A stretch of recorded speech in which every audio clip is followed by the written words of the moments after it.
Hello students. मैं आ गया हूँ अपनी नई वीडियो के साथ। ठीक है, तो बहुत ही ज़्यादा डिमांड थी, ठीक है, कि हम जीके और जीएस को सर कैसे टैकल करें। ठीक है, जीके और है ना, कुछ लोग इसको जीएस बोलते हैं। तो जीके जीएस की क्या बढ़िया स्ट्रैटेजी हो सकती है। ठीक है, तो मैं इसको आज डिटेल में डिस्कस करूँगा। और देखो, मैं सिर्फ स्ट्रैटेजी डिस्कस नहीं करूँगा, मैं इसको इम्प्लीमेंट करके दिखाऊँगा आप लोगों को। ठीक है, मैं इसमें क्योंकि लेक्चर सीरीज ही बनाने जा रहा हूँ। और मैं ये कहूँगा आप लोगों से कि मैं भाई ऐसा नहीं कि आपको 1000 पेजेस के नोट्स पकड़ा दूंगा कि भाई यहाँ से पढ़ लो, यहाँ से तुम्हारे 22 क्वेश्चंस आ जाएंगे। बिल्कुल नहीं, मैं मिनिमल है ना, मिनिमल एफर्ट्स लगा करके, ठीक है, मैं कोशिश करूँगा कि आप लोगों के है ना 17 क्वेश्चंस है ना ऑन एन एवरेज, है ना। और अगर आप बहुत अपने तरफ से बहुत अच्छा करते हैं तो 22 तक भी आप पहुँच सकते हैं। ठीक है, तो राउंड अराउंड में देखो भाई, मैं तुम लोग को 35 स्कोर के आसपास पहुंचा सकता हूँ। ठीक है, मैं 50 तक नहीं पहुंचा पाऊंगा, है ना, ये ध्यान रखना। ठीक है, 35 तक हम लेकिन जरूर पहुंच जाएंगे मेरी स्ट्रेटजी से, और ये मिनिमम एफर्ट्स के साथ।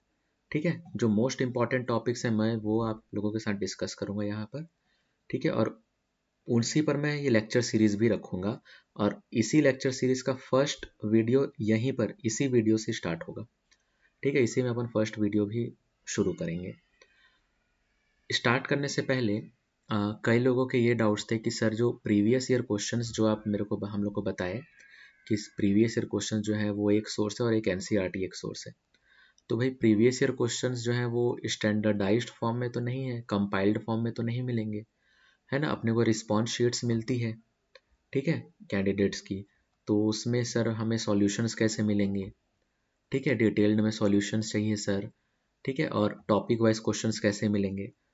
तो भाई उसके लिए वो एक जेन्युइन कंसर्न है एक्चुअली, है ना, मैं उस पर ध्यान नहीं दे पाया था, सॉरी। तो आज मैं उसको क्लियर करता हूँ। तो भाई उसके लिए आप लोग किसी पब्लिकेशन की बुक रेफर कर लीजिए, है ना, जो कि पीवाई क्यूज में, है ना, प्रीवियस ईयर क्वेश्चंस के कंपाइलेशंस देता हो। तो एक बुक जरूर आप अपने पास ये रख सकते हैं। ठीक है, तो किसी भी पब्लिकेशन की बुक रख सकते हैं, है ना। मैं मेरे अकॉर्डिंग किरण पब्लिकेशन की बुक जो है वो, है ना, वो ठीक रहेगी आप लोगों के लिए, क्योंकि मैं पर्सनली उन बुक्स को देखा हूँ तो डिटेल्ड में सॉल्यूशंस भी हैं उनमें।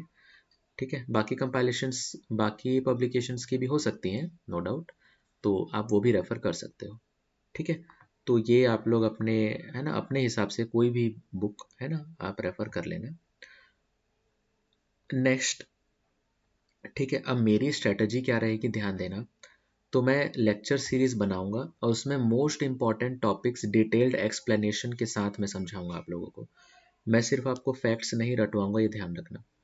ठीक है, नॉट ओनली फैक्ट्स बट, है ना, डिटेल्ड उसको मैं समझाने वाला काम करूंगा, जिससे कि वो आप लोगों को याद ना करना पड़े, है ना, वो आपको समझ में आ जाए, ताकि आप उससे रिलेटेड क्वेश्चंस भी है ना, उसके आगे पीछे भी कुछ पूछ रहा है तो वो भी आप उस क्वेश्चन को एड्रेस कर सको। ठीक है, तो फैक्ट्स के अलावा बहुत ज़्यादा डिटेल में अपन चीज़ों को सीखेंगे, है ना। ये आप लोगों को मैं जब 2-3 लेक्चर्स अपलोड कर दूंगा ना, तब आपको अच्छे समझ में आ जाएगा।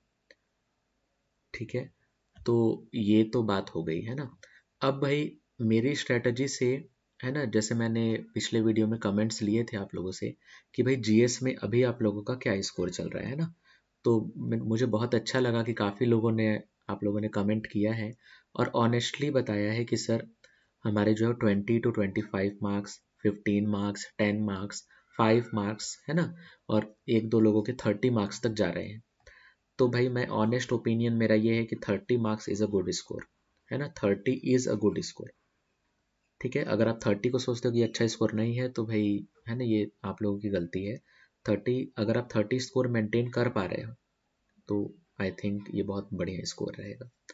ठीक है, तो कोशिश मेरी यही रहेगी कि आप लोग जीएस में, है ना, जीएस वाले पोर्शन में 30+, 35+ आप लोग स्कोर पर कर पाओ कंसिस्टेंट बेसिस पर। ठीक है, सोर्सेस अगेन वही है ना, मेरे लिए तो सोर्सेस क्या है भाई, एनसीईआरटी। ठीक है, और मैं खुद भी आप लोगों को वहीं से पढ़ाने वाला हूँ। ठीक है, मेरे जब मैं यूपीएससी की तैयारी करता था मेरे सारे नोट्स, है ना, मैक्सिमम नोट्स एनसीईआरटी से भरे हुए हैं। ठीक है, वो नोट्स मैं शेयर नहीं कर पाऊंगा आप लोगों के साथ, क्योंकि वो बहुत ज़्यादा हौच पौच तरीके से हैं और आई डोंट थिंक वो आप लोग के लिए यूज़फुल रहेंगे। तो मैं इससे अच्छा मैं आप लोगों के लिए अलग से लेक्चर सीरीज ही लेके आ रहा हूँ, ठीक है। तो NCERT are the best sources, ठीक है ना।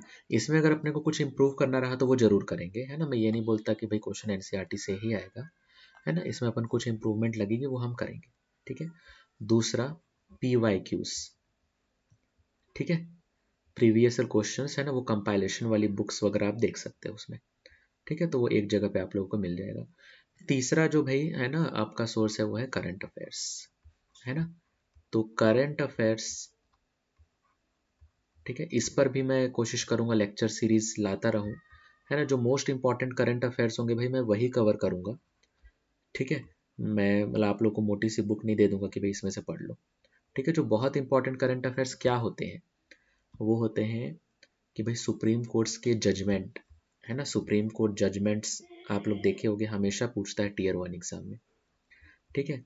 पार्लियामेंट्री लॉज, है ना, पार्लियामेंट क्या लॉज बना रही है ना, ये सब पूछेगा। तो ये भाई अपने श्योर शॉर्ट क्वेश्चंस हैं, तो हम इन पे फोकस ना करके हम दुनिया भर की सारी चीजें पढ़ते हैं, ठीक है। तो ये हमारी बेवकूफ़ी है। तो मैं इन सब पर करंट अफेयर्स लेके आऊँगा। और जो हमारे बहुत इंपॉर्टेंट फंक्शनरीज हो गए, prime minister, president and related, है ना, रिलेटेड पर्सन्स, इनके ऊपर अगर कोई करंट अफेयर्स है, गवर्नमेंट ऑफ इंडिया की स्कीम्स आ रही हैं अगर कुछ, ठीक है ना, कोई बहुत इंपॉर्टेंट टेक्नोलॉजिकल डेवलपमेंट हुआ है, तो इन सब के बारे में मैं आप लोग को जरूर एक सेपरेट वीडियो में बताने की कोशिश करूंगा, ठीक है। तो है ना, बहुत ज़्यादा बोल बच्चन ना करते हुए, है ना, मैं अपन लेट से, है ना, फर्स्ट लेक्चर ही स्टार्ट करते हैं जीके जीएस का, ठीक है। तो इससे आप लोगों को समझ में आएगा कि मेरा तरीका क्या रहेगा भाई आप लोगों को, है ना, प्रैक्टिस वगैरह करवाने का। तो भाई फर्स्ट टॉपिक है अपना, है ना, मैं ज्योग्राफी से स्टार्ट करता हूँ, ठीक है। ऐसा नहीं होगा कि मैं ज्योग्राफी पे ही 10-20 लेक्चर बना दिया एक साथ है तो उसको पढ़ते रहो, नहीं, सभी को अपन कवर करके चलेंगे। तो आज जैसे ज्योग्राफी किया है, तो ज्योग्राफी का अगला लेक्चर आप लोग को 1 या 2 दिन में मिल जाएगा। उसी बीच में आप लोग को हिस्ट्री, सिविक्स, है ना, इन सब की मैं कोशिश करूंगा कंपाइलेशंस, है ना, लेक्चर्स बना करके देने का, ठीक है। तो आज हम ज्योग्राफी से स्टार्ट कर रहे हैं फर्स्ट वीडियो, ठीक है। और इसमें हमारा टॉपिक है एयर, ठीक है ना। और मेरा सोर्स है 7th NCERT, ठीक है। आप लोग को लग सकता है कि भाई ये क्या बच्चों वाली बुक पढ़ा रहे हैं, ठीक है, लेकिन मेरी बात मानिए, यहीं से क्वेश्चन आएंगे, ठीक है। 7th NCERT में ही क्वेश्चंस छुपे हुए हैं, है ना, वहीं से क्वेश्चंस आते हैं। तो 7th NCERT का है ये चैप्टर 4 है, ठीक है। तो इसमें मैं अपने तरीके से, है ना, कुछ इम्प्रूवमेंट करते हुए आप लोगों को समझाऊंगा, ठीक। 7th NCERT chapter 4 air, clear. इसका अगर आप लोग को बुक चाहिए, सॉरी मतलब ये PDF चाहिए, तो मैं टेलीग्राम में आप लोगों को, है ना, टेलीग्राम में जो मेरा चैनल है वहाँ मैं भेजूंगा ये, ठीक। तो स्टार्ट करते हैं ना। तो भाई इसका जो फर्स्ट टॉपिक है, कॉम्पोजिशन ऑफ एटमॉस्फेयर, ठीक है। भाई जो हमारा एटमॉस्फेयर है वो किन किन चीज़ों का बना हुआ है, ठीक है। तो कंपोजिशन क्या है हमारे एटमॉस्फेयर का, तो आई होप आप लोग सभी जानते होंगे, है ना, कि भाई अपना जो एटमॉस्फेयर वो 78% क्या है, नाइट्रोजन गैस है, ठीक है, N2, ठीक है, नाइट्रोजन गैस है। 21% क्या है, ऑक्सीजन गैस है, O2, ठीक है। और ये तो दोनों ही जानते हैं, लेकिन इसके बाद क्या, है ना, क्वेश्चन यहीं से आएगा इसके बाद वाले पार्ट से। तो भाई लगभग 1%, है ना, 0.93% हमारे यहाँ क्या है, आर्गन गैस है। आर्गन कैसी गैस है भाई, ये नोबल गैस है ना। इनके कंपाउंड्स वगैरह आई डोंट थिंक आप लोग कभी भी सुने होंगे कि आर्गन किसी से कंपाउंड बनाता हो, ठीक है। तो आर्गन गैस क्या है, नोबल गैस है। यहीं पर अपन इसको कवर कर लिए साथ के साथ, ठीक है। नेक्स्ट है अपने पास क्या है, 0.03% इज CO2, कार्बन डाइऑक्साइड, ठीक है। तो भाई अपने को ये क्वेश्चन आना चाहिए कि यार इतना कम तो है CO2 एटमॉस्फेयर में, फिर भी हम ग्लोबल वार्मिंग के लिए CO2 को ही जिम्मेदार ठहराते हैं, ठीक है। तो इसके बारे में भी हम अभी डिस्कस करेंगे इसी लेक्चर में, ठीक है। तो समझते हुए हम करेंगे तो बहुत जल्दी अपना कवर होगा, ठीक है। अब एक एक गैसेस के अपन इंपॉर्टेंस देखते हैं, है ना। तो भाई नाइट्रोजन गैस, देखो हम भी ह्यूमंस भी इनहेल करते ही हैं भाई, है ना, हम भी, और हम उसको फिर एक्सहेल कर देते हैं। हमारे लिए कुछ खास यूजफुल नहीं है नाइट्रोजन गैस, ठीक है। बट है ना, प्लांट्स के लिए तो बहुत ज़्यादा इंपॉर्टेंट होती है नाइट्रोजन गैस, है ना। आप लोग जानते होंगे भाई, जो प्लांट्स को ग्रो करने के लिए हम फर्टिलाइजर डालते हैं उसमें मोस्ट इंपॉर्टेंट फर्टिलाइजर यूरिया होता है ना। यूरिया जो है वो बहुत इंपॉर्टेंट फर्टिलाइजर, उसका मेन कॉम्पोनेंट नाइट्रोजन है, ठीक है। बट इंपॉर्टेंट तो है, लेकिन इस फॉर्म में इंपॉर्टेंट नहीं है। नाइट्रोजन गैस को नहीं ले सकते भाई प्लांट्स।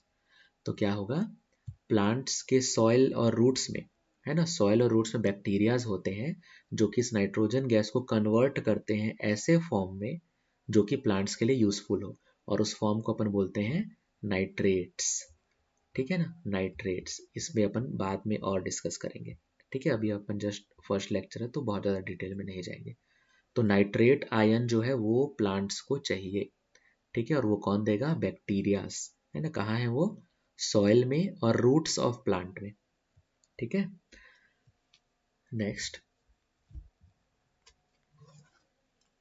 CO2 के बारे में हम बात करते हैं, ठीक है। तो CO2 गैस जो है वो भी बहुत इंपॉर्टेंट गैस है ना। CO2 गैस क्यों इंपॉर्टेंट है भाई, फोटोसिंथेसिस, है ना। फोटोसिंथेसिस CO2 के बिना कैसे होगा, और फोटोसिंथेसिस नहीं होगा तो कुछ भी नहीं होगा, है ना, पूरे अर्थ में। तो फोटोसिंथेसिस में, है ना, जो प्लांट्स हैं वो CO2 को, है ना, अपना फूड प्रिपेयर करने के लिए यूज करते हैं, ठीक है। और हम क्या करते हैं भाई, हम ऑक्सीजन इनहेल करते हैं और CO2 जो है वो बाहर छोड़ देते हैं। तो एक तरीके से बैलेंस तो बना रहता है भाई, है ना। प्लांट्स यूज कर रहे हैं, है ना, और एनिमल्स जो है उसको भाई खा पी के, है ना, प्लांट्स के बनाए हुए फूड को हम एक्सहेल कर दे रहे हैं। तो बैलेंस बना रहना चाहिए। बट ये बैलेंस क्या हो गया, डिस्टर्ब हो गया है। कैसे, क्योंकि हम बहुत ज़्यादा फॉसिल फ्यूल्स, है ना, कोल, है ना, पेट्रोलियम, ये सब बर्न कर रहे हैं। तो इससे क्या हो रहा है भाई, और फॉरेस्ट की कटाई कर रहे हैं, ठीक है। तो इन सब से क्या हो रहा है, कार्बन डाइऑक्साइड एटमॉस्फेयर में रिलीज हो रही है। तो ये जो परसेंटेज है ये बहुत स्लोली जो है वो इंक्रीज हो रहा है, और ये बहुत थोड़ा सा भी इंक्रीज होने से बहुत बड़ा इम्पैक्ट हो रहा है ना। और उसी इम्पैक्ट को हम बोल रहे हैं ग्लोबल वार्मिंग। तो हुआ क्या, अभी नेचर का बैलेंस डिस्टर्ब हो गया है। अगर हमको ये चीज़ें समझ में आ जाए तो हम क्वेश्चन को टैकल कर लेंगे, ठीक है। हाँ भाई, तो CO2 का अपने को यूज समझ में आ गया, ठीक है। इसके अलावा और कुछ भी गैसेस होती हैं क्या, तो बिल्कुल भाई, हीलियम, है ना, हीलियम ये भी नोबल गैस है, ठीक है। इसके भी अपन कोई कंपाउंड नहीं सुने होंगे आज तक। हाइड्रोजन गैस है, हाइड्रोजन हमारा पीरियोडिक टेबल का फर्स्ट एलिमेंट है ना। ये फर्स्ट एलिमेंट हो गया हमारे पीरियोडिक टेबल का, ठीक है। और नेशनल हाइड्रोजन मिशन चल रहा है गवर्नमेंट ऑफ इंडिया का, ठीक है। तो हाइड्रोजन जो है वो अपने लिए इम्पॉर्टेंट हो जाता है, ठीक है। मैं ये नहीं बोलूँगा कि अभी जाके पढ़ो, बिल्कुल नहीं, मैं वो सब कवर कर दूंगा आप लोगों के लिए। बट हाँ, आप लोगों को इम्पॉर्टेंस समझनी है इन सब चीज़ों की, ठीक है। हाइड्रोजन, सॉरी, H2 होता है, ठीक है, H2 गैस है। तो ये भी मिलते हैं हमारे एटमॉस्फेयर में, लेकिन ये इनका अमाउंट जो है वो बहुत कम है ना, अर्थ में। तो इसको अपन काउंट नहीं करते, ना के बराबर है, ठीक है। लेकिन यही चीज़ तुम आप सन में चले जाओ तो सन में तो हीलियम और हाइड्रोजन ही है भाई, ठीक है। और भी कुछ है कि अपने एटमॉस्फेयर में, तो बिल्कुल डस्ट पार्टिकल्स है, ठीक है। आप लोग अगर स्कूटी बाइक वगैरह से ट्रैवल करते होगे तो डस्ट पार्टिकल्स आप लोग को परेशान जरूर करते होंगे, है ना। तो एटमॉस्फेयर में हमारे यहाँ क्या है, टाइनी डस्ट पार्टिकल्स है, ठीक है। They all make up our atmosphere, ठीक है। ये हमारे एटमॉस्फेयर का कॉम्पोजिशन है, क्लियर। अब एटमॉस्फेयर की लेयर्स, है ना भाई, एटमॉस्फेयर की जो है वो हम सभी जानते हैं 5 लेयर होती हैं, कहीं कहीं 4 पड़ते हैं, ठीक है। तो जो सबसे इंपॉर्टेंट लेयर है एटमॉस्फेयर की वो क्या है भाई, सभी जानते हैं, ट्रोपोस्फेयर है, ठीक है। ट्रोपोस्फेयर जो है वो सबसे इंपॉर्टेंट लेयर है अपने एटमॉस्फेयर की, ठीक है। तो इसमें क्या रहता है, ये क्या है, लोअर मोस्ट लेयर है एक तो, और इसकी जो एवरेज हाइट है, ठीक है ना, मतलब ये लेयर कितनी हाइट तक जाती है अर्थ से, इसकी एवरेज हाइट है भाई लगभग 13 किलोमीटर, ठीक है। ये भी एनसीईआरटी में दिया हुआ है, मैं वहीं का साफ साफ उठा करके आप लोग को बता रहा हूँ, ठीक है। और इक्वेटर में ये जो हाइट होती है ये हाईएस्ट होती है, ये क्यों होती है ये भी बताऊंगा मैं। इक्वेटर के पास जो अपने एटमॉस्फेयर की हाइट है वो ज़्यादा है, वो लगभग 18 किलोमीटर है, एटमॉस्फेयर नहीं सॉरी ट्रोपोस्फेयर की हाइट। और पोल्स के पास ये हाइट जो है वो कम होकर के लगभग 8 किलोमीटर्स हो जाती है। तो ये डिफरेंस क्यों भाई? तो ये डिफरेंस है ना, क्योंकि इक्वेटर वाला एरिया जो है वो सन की वजह से ज़्यादा हीट होता है, बहुत ज़्यादा हीट रहता है, टेम्परेचर ज़्यादा रहता है। तो जो हीट जो है वो ज़्यादा ऊपर तक ट्रांसपोर्ट होती है ना भाई। गर्मी के दिनों में ज़्यादा हीट जो है वो ट्रांसपोर्ट होती है ज़्यादा हाइट तक। तो इक्वेटर में वो हाइट है 18 किलोमीटर। और भाई वो कब तक ट्रांसपोर्ट होगी? जब तक हीट है ना, क्या होता है, लो प्रेशर हाई प्रेशर से लो प्रेशर की तरफ एयर जाती है भाई, है ना। तो यहाँ पर है ना, ये एयर जो है वो ट्रांसपोर्ट हो रही है, ये अपना अर्थ है, ठीक है। और ये हमारा क्या है, ट्रोपोस्फेयर का एंड है ना, ये इसको अपन बोलेंगे ट्रोपोपॉज, ठीक है। तो जो ये एयर है, एयर करंट है ना, ये जो है ये ऊपर तक जा रहा है। और इक्वेटर में इसकी हाइट जो है वो कितनी हो जाती है, 18 किलोमीटर की तरफ हाइट हो जाती है। तो ये जो हाइट है ये है 18 किलोमीटर। और यही हाइट जो पोल्स में है भाई, पोल में आपको पता है बहुत ठंड रहती है भाई, है ना। तो बहुत ज़्यादा हीट नहीं होता है, तो वो जो करंट्स है वो बहुत कम हाइट तक जाते हैं। और वो हाइट क्या है, 8 किलोमीटर। तो पोल में जो ट्रोपोपॉज है वो 8 किलोमीटर में ही आ जाएगा, और इक्वेटर के पास 18 किलोमीटर में। और उसके बीच में भाई है ना, ट्रॉपिक ऑफ कैंसर के पास थोड़ा सा कम होगा भाई, मे बी 15 किलोमीटर, ठीक है। तो इस तरीके से ये वेरी करता है। तो ये ट्रोपोस्फेयर की हाइट हो गई बहुत इंपॉर्टेंट, ठीक है, बहुत ही ज़्यादा इंपॉर्टेंट है, ये सब पूछता है क्वेश्चंस।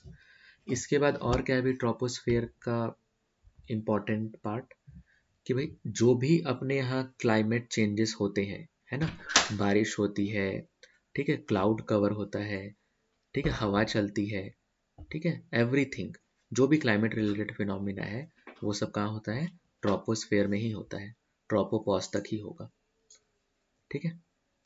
तो ये जो है इसका इम्पॉर्टेंट पार्ट हो गया, ठीक है।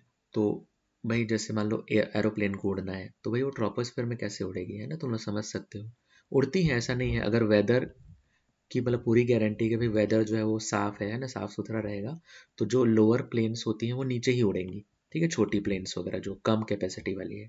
लेकिन जो जिनको भी सोचो कि अमेरिका से इंग्लैंड आना है ना, तो वो तो भी पूरे ओशन को कवर करके आएंगे। तो वो कहाँ पे फ्लाई करेंगे भाई, वो स्ट्रेटोस्फेयर में फ्लाई करेंगे, जो कि हमारी है दूसरी लेयर, ठीक है। स्ट्रेटोस्फेयर जो है वो हमारी दूसरी लेयर है, ठीक है। हाँ भाई। अच्छा, तुम लोग का ये क्वेश्चन आ सकता है कि सर ये ट्रोपोपॉज में जाकर के रुक क्यों जाती है ये एयर, है ना। तो रीज़न ये है भाई कि ट्रोपोपॉज तक तो टेम्परेचर कम होता है भाई, अर्थ में ज़्यादा टेम्परेचर है, अर्थ की सरफेस में। हाइट में जाओगे तो कम टेम्परेचर होगा, है ना भाई, हिल स्टेशन वगैरह में जाते हैं तो कम टेम्परेचर होता है। और ट्रोपोपॉज में जाते जाते तक वो मिनिमम टेम्परेचर आ जाता है भाई, है ना। मेरे को नहीं पता कितना होता है, लेकिन माइनस वगैरह में हो जाता होगा, आई थिंक, है ना। लेकिन इसके बाद जब अपन ऊपर जाते हैं तो टेम्परेचर बढ़ना स्टार्ट होता है, यहाँ इसके बाद गर्मी स्टार्ट हो जाएगी, धीरे धीरे बढ़ेगा टेम्परेचर। तो इसलिए यहीं तक ये एयर करंट्स जाते हैं, ठीक है। तो स्ट्रेटोस्फेयर में क्या होता है, टेम्परेचर इंक्रीज होता है हाइट के साथ, ठीक है ना, temperature increases with height, okay. और इसमें बहुत इंपॉर्टेंट पार्ट क्या है कि स्ट्रेटोस्फेयर में ओजोन लेयर होती है ना। ओजोन लेयर होती है और ये क्या करती है, अपने को यूवी रेस से प्रोटेक्ट करती है, जो सन की जो हार्मफुल रेस हैं, है ना, यूवी रेस, उनसे हमें प्रोटेक्ट करती है, ठीक है ना। यूवी रेस से हमें प्रोटेक्ट कौन करता है भाई, ओजोन लेयर प्रोटेक्ट करती है, ठीक है। अब यहीं पे तुम लोग को सवाल आना चाहिए कि भाई ओजोन लेयर जो है, ओजोन लेयर का डिप्लेशन हो रहा है भाई, है ना, कैसे, क्लोरोफ्लोरोकार्बन्स, है ना, जो रेफ्रिजरेटर वगैरह में यूज करते हैं अपन, ठीक है। तो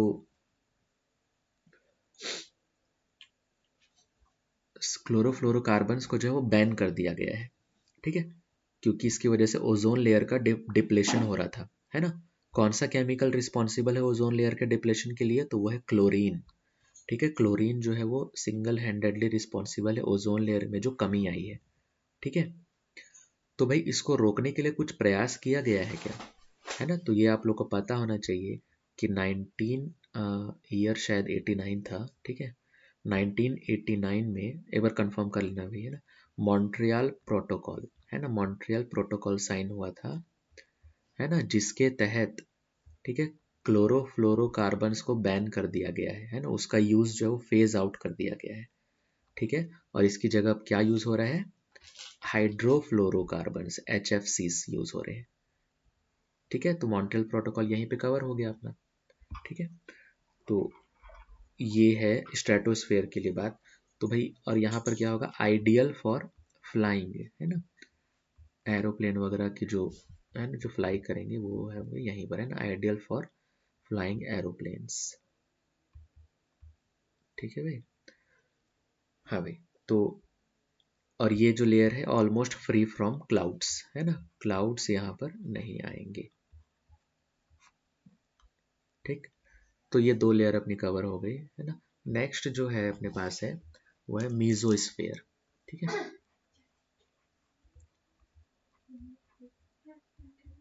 मीजोस्फेयर, ठीक है। अब मेसोस्फेयर की खास बात क्या है भाई, यहाँ पर टेम्परेचर फिर से कम होना स्टार्ट होगा, है ना, यहाँ पे क्या होगा, टेम्परेचर कम होगा जैसे जैसे हाइट बढ़ेगी, ठीक है। मेसोस्फेयर में टेम्परेचर कम होगा जैसे जैसे हाइट बढ़ेगी। खास बात क्या है भाई, जो मीटियोराइट्स होते हैं ना, जो सोलर सिस्टम में जो इतने सारे एस्टेरॉइड्स हैं ना, पत्थर वगैरह जो चल रहे हैं, है ना, कई सारे अर्थ में आते रहते हैं, in fact her second thousands of, है ना, पत्थर ये छोटे, है ना, पार्टिकल्स वगैरह आते ही रहते हैं अर्थ में। तो ये जो मीटियोराइट्स हैं अगर हमारी धरती में पड़ेंगे तो सोचो कितनी ज़्यादा एनर्जी के साथ पड़ेंगे, है ना, और कितना ज़्यादा नुकसान हो सकता है। तो होता क्या है कि अपनी एटमॉस्फेयर की वजह से जब आते रहते हैं तो इतना ज़्यादा फ्रिक्शन और इतना ज़्यादा हीट होता है कि वो इस लेयर में आते आते, मेसोस्फेयर में आते आते ये क्या हो जाते हैं, बर्न हो जाते हैं, ठीक है ना, जल जाते हैं, खत्म हो जाते हैं, ठीक है। Meteorites burn up here. अच्छा, जो मैं स्ट्रेटोस्फेयर में एक चीज़ भूल गया कि उसकी जो हाइट है वो लगभग कितना जाता है, स्ट्रेटोस्फेयर की हाइट जो है वो अप टू 50 किलोमीटर, है ना, स्ट्रेटोस्फेयर की हाइट जो है वो अप टू 50 किलोमीटर। इंपॉर्टेंट नहीं है ना, कोई इशू नहीं अगर आप लोग नहीं भी कर पा रहे हो ये सब एक एक डेटा, तो नो प्रॉब्लम, ठीक है। और मेसोस्फेयर की हाइट है अप टू 80 किलोमीटर्स, है ना, ये मतलब 50 से 80 किलोमीटर तक की लेयर में मेसोस्फेयर है। और कुछ खास बात है क्या अभी इस लेयर की, तो नहीं है ना, मेटियोराइट्स जो है वो बर्न अप हियर, ठीक है। नेक्स्ट है अपने पास थर्मोस्फेयर, ठीक है, थर्मोस्फेयर। तो बहुत इंपॉर्टेंट लेयर, यहाँ पे क्या होता है, फिर से टेम्परेचर बढ़ेगा और यहाँ पर तेजी से बढ़ेगा टेम्परेचर, इसमें दो एरो लगाए हम, ठीक है। तेजी से बढ़ेगा टेम्परेचर जैसे जैसे अपन ऊपर जाएंगे, ठीक है। और इसकी जो हाइट है वो इंपॉर्टेंट है भैया ना, बाकी दोनों तो चलो इंपॉर्टेंट नहीं है लेकिन इसकी हाइट इंपॉर्टेंट है, 80 to 400 किलोमीटर्स, क्योंकि ये बहुत बड़ी रेंज है, ठीक है। और इसी लेयर के अंदर ही आयोनोस्फेयर भी आ जाता है, ठीक है, उसको आप लोग को अलग से रीड करने की जरूरत नहीं है, ठीक है। आयोनोस्फेयर भी इसी लेयर में आ जाता है, क्लियर। हाँ, अब इस लेयर का यूज क्या है, this layer helps in radio transmission, है ना, जो रेडियो ट्रांसमिशन होता है वो इसी लेयर से होता है, ठीक है। बीच में डिस्टरबेंस के लिए, है ना, माफ़ी चाहूँगा, है ना, मेरी वाइफ मेरे को डिस्टर्ब करती रहती है बीच बीच में, ठीक है। तो सॉरी उसके लिए। रेडियो ट्रांसमिशन जो है वो यहीं से होता है, ठीक है। कैसे होगा भाई, जैसे कि ये अर्थ है, ठीक है, ये अपनी अर्थ थोड़ा सा है ना स्फेरिकल है, तो यहाँ पर कोई एंटीना है, डायग्राम मेरा बहुत वीक है भैया ना, कुछ भी कुछ बना देता हूँ मैं। तो ये अपना एंटीना है, ठीक है, और ये अर्थ का दूसरा पोर्शन है। तो भाई यहाँ से यहाँ सिग्नल अगर अपने को भेजना है तो पेन का कलर चेंज कर लेते हैं अपन, ठीक है। हम्म, तो ये है अपने पास आयोनोस्फेयर थर्मोस्फेयर। तो यहाँ पर सिग्नल जाता है, ठीक है ना, और रिफ्लेक्ट होकर के यहाँ पर आएगा, ठीक है। तो है ना, यहाँ पर जो भी ग्राउंड स्टेशन वगैरह होगा यहाँ पर वो सिग्नल मिलेगा अपने को। ठीक है। तो रेडियो ट्रांसमिशन के लिए कौन सी लेयर यूज होती है? Thermosphere layer. ठीक है, बस इसमें अगर आपको और भी कुछ भी पढ़ोगे ना तो वेस्ट है। ठीक है, इतने से ही क्वेश्चन आएगा या फिर नहीं आएगा। क्लियर। नेक्स्ट है लास्ट, एक्सोस्फेयर। ठीक है, एक्सोस्फेयर जो है वो अपने लिए इंपॉर्टेंट नहीं है ना। इसमें बस ये होता है कि भाई ये एक ट्रांसमिशन टाइप से होता है। अपन भाई अर्थ के एटमॉस्फेयर से निकल करके आउटर स्पेस में यहाँ पर अपन एंटर कर रहे हैं। ठीक है, तो यहाँ पर अपन आउटर स्पेस में एंटर कर लेते हैं और आउटर स्पेस से जो हाइड्रोजन हीलियम वगैरह है ये सब यहाँ पर फ्लोट करते रहते हैं। हाइड्रोजन हीलियम गैस जो है वो यहाँ मिलेगी। ठीक है ना, एक्सोस्फेयर में अपने को। और इसके बाद अपन कहाँ पहुंच जाएंगे? आउटर स्पेस में। ठीक है, तो ठीक है भाई, यहाँ तक अपन फर्स्ट लेक्चर में कवर कर रहे हैं। तो भाई आप लोग देख पा रहे हैं ना, मैं इस तरीके से जो है अपनी वीडियोस कंटिन्यू करूँगा आगे भी। ये चैप्टर जो पूरा कंप्लीट नहीं हुआ है ना, लेकिन आप सभी का ये होमवर्क है कि आप इस चैप्टर को खुद से कंप्लीट करो, है ना। मैं तो वीडियो बनाऊंगा ही, लेकिन आप लोग पहले से ही प्रिपेयर्ड रहोगे। ठीक है, तो क्या होगा कि, है ना, और अच्छे से समझ में आएगा आप लोगों को। ठीक है, तो कैसी लगी आप लोगों को वीडियोस कमेंट्स में ज़रूर बताना, है ना, और अपने चैनल को ज़रूर सब्सक्राइब करना। ठीक है, ताकि और मोटिवेशन मिलता रहे, है ना, आगे की वीडियोस और अपन डिटेल में बनाते रहें। और इस वीक भी, है ना, इस वीक ऑलिव बोर्ड का, ठीक है ना, ऑलिव बोर्ड प्लेटफॉर्म में लाइव मॉक मैं अटेम्प्ट करूँगा। ठीक है ना, पिछले बार बहुत लोगों को शिकायतें थी कि, है ना, मैं बहुत स्लो अटेम्प्ट कर रहा हूँ, है ना, लेकिन मेरा मेन मोटिव उस समय जो है वो स्ट्रैटेजी बताना था। ठीक है, तो इस बार जो है मैं लाइव मॉक अटेम्प्ट करूँगा जैसा मैं एग्ज़ाम हॉल में करता। ठीक है, तो उससे स्पीड वगैरह, है ना, वो सब आप लोगों को थोड़ा सा मतलब शायद गाइडेंस मिले वहाँ से भी। ठीक है, तो इस वीक का जो लाइव मॉक होगा मैं उसको अटेम्प्ट करने वाला हूँ। ठीक है, लाइव। तो यहीं तक अपन आज कंप्लीट करते हैं, है ना, इसी में कंप्लीट करते हैं। कैसी लगी आप लोग को वीडियो ज़रूर बताना कमेंट्स में। ठीक है, और प्लीज़ अपनी पढ़ाई ज़ोरों शोरों से चालू रखो। ठीक है, इस बार का अटैम्प्ट बहुत इंपॉर्टेंट है।